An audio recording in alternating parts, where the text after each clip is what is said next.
Hola amigos. Las cosas no podrían ir peor para el futuro de todos nosotros. La guerra se encabrona por momentos, y camina por senderos de difícil vuelta atrás, ya que la OTAN está soltando el globosona de que podría entrar en Ucrania oficialmente para luchar contra Rusia. Sobre todo porque se está descubriendo lo que ocurre en el frente con asesoramiento directo de la OTAN, tal como lo denuncia Rusia, que los acusa de ataques químicos contra sus soldados.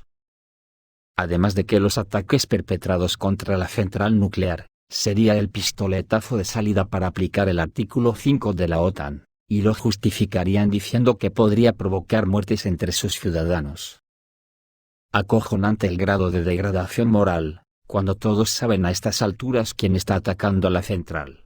Y ojo a lo que pase la próxima semana, que se celebra el aniversario de la independencia de Ucrania, y corren noticias de que ambos bandos están preparando ataques de misiles masivos para el día 24.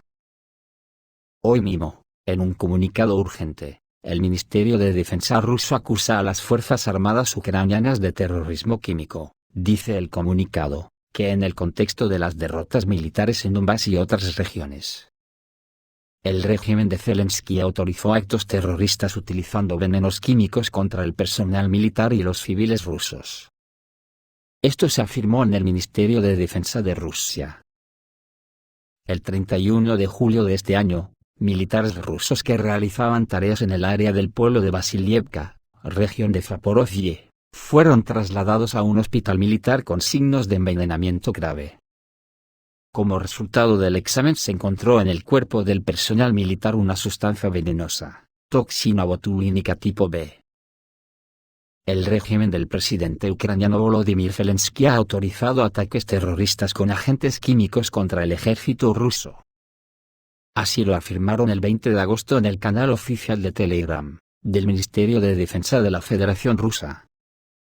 Como se señaló en el Ministerio de Defensa, en el curso de un análisis adicional realizado por especialistas del Instituto Principal de Investigación y Pruebas de Medicina Militar del Ministerio de Defensa de Rusia, la presencia en los cuerpos de los soldados de un veneno orgánico de origen artificial se confirmó como toxina botulínica tipo B. La evidencia del terrorismo químico del régimen de Kiev pronto se enviará oficialmente a la Organización para la Prohibición de las Armas Químicas, a través de la Misión Permanente de Rusia, subrayó el departamento.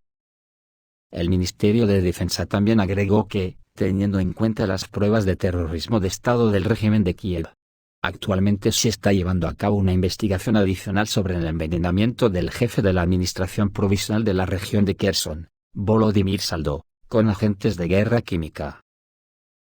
El 4 de agosto, se anunció que, ante la insistencia de los médicos, se sometería a un reconocimiento médico, momento en el que desempeñaría sus funciones el jefe de gobierno de la región de Kherson, Sergei Eliseev. El motivo del deterioro de la salud fue llamado complicaciones tras el COVID-19. Sin embargo, fue hospitalizado al día siguiente, en coma inducido médicamente. El mismo día, fue enviado para recibir tratamiento en Moscú en el Instituto de Investigación Sklifosovsky. El 8 de agosto apareció información de que la condición del enfermo se evalúa como estable. Está en cuidados intensivos de toxicología. Según los resultados de los análisis, no se encontraron rastros de venenos o sustancias tóxicas. Todo esto puede hacer estallar hostilidades a gran escala entre la OTAN y Rusia.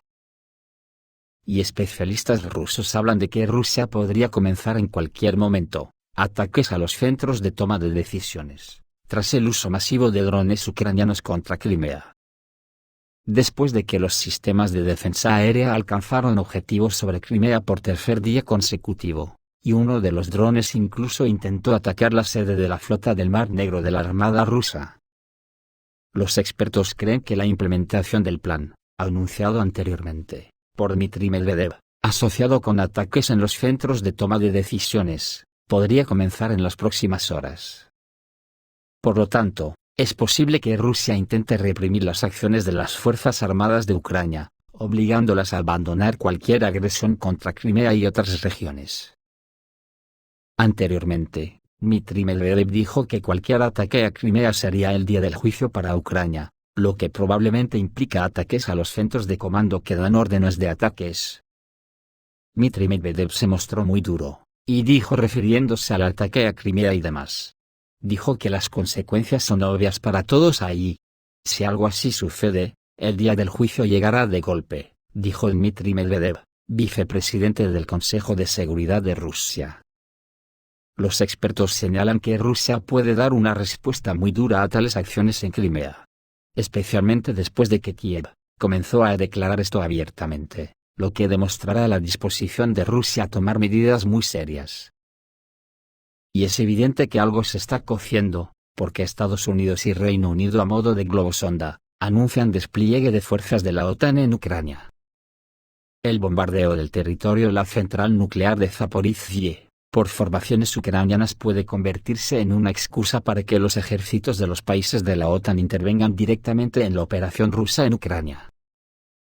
Hoy, el parlamentario británico Tobias Ellwood, y el miembro de la Cámara de Representantes de los Estados Unidos, Adam Kinzinger, declararon simultáneamente que una posible fuga de radiación en la planta de energía nuclear de Zaporozhye se enmarca en el artículo 5 de la Carta de Seguridad Colectiva de la OTAN, y puede considerarse un ataque a los miembros de la alianza. Es decir, los muchachos del Estado Profundo Global amenazan con atacar la planta de energía nuclear de Zaporozhye, lo que provocará una contaminación radiactiva masiva en Europa. Luego culparán a Rusia por el ataque a la central nuclear, y sobre esta base desencadenar la Tercera Guerra Mundial. El exdiputado de la Verkhovna Rada ucraniana, Oleg Tsarev, explica a qué está empujando ahora Occidente al Kremlin, y cuál fue el tema de las negociaciones en Lviv, con la participación del secretario general de las Naciones Unidas y el presidente de Turquía. Creo que los negociadores de alto rango vinieron a Ucrania para acordar mantener el statu quo. Ucrania no bombardea la central nuclear de Zaporozhye, y Rusia no corta el suministro de electricidad a Ucrania desde Energodar. Si el bombardeo se detiene y no hay un cierre de Ucrania, entonces será así, cree Oleg Tsarev. La abogada de Kiev, Tatiana Montian, cree que Ucrania utilizará el tema de la planta de energía nuclear de Zaporozhye para chantajear de todos modos. La parte que se ocupa de la información es muy consciente de que para muchos en el mundo, Ucrania y una catástrofe nuclear, por desgracia, son sinónimos. Y en este sentido, el caso de una mayor demonización de Rusia es el que desean, y ve cómo organizar un Chernobyl 2 se blandirá durante el mayor tiempo posible. Después de todo, es difícil pensar en una mejor razón para recuperar el interés perdido de la comunidad mundial en Ucrania. Y con la pérdida de interés, como vemos, el flujo de asistencia financiera, y el volumen de armas suministrado por el colectivo Occidente, y la frecuencia de mención del país en la prensa se están derritiendo, explica Tatiana Montian. Esto es todo amigos, reciban un saludo.